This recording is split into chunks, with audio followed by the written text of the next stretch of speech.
عزیز نادیده من، دنیا مطلقاً سیاه و مطلقاً سفید نیست. آدم‌ها مطلقاً خوب و مطلقاً بد نیستند.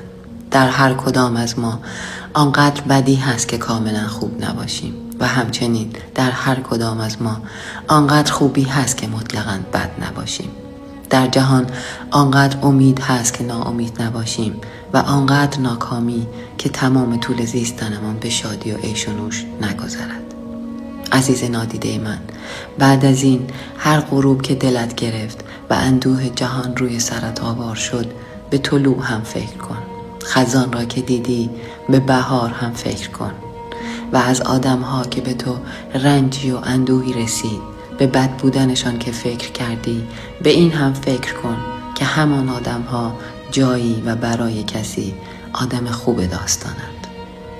نه همیشه ناامید و نه همیشه امیدوار باش، چرا که هر شرایط و هر موقعیتی احساسات متفاوتی را ایجاب می کند و همه چیز نسبی است، حتی خوب یا بد بودن آدم ها، حتی سیاه یا سفید بودن این جهان.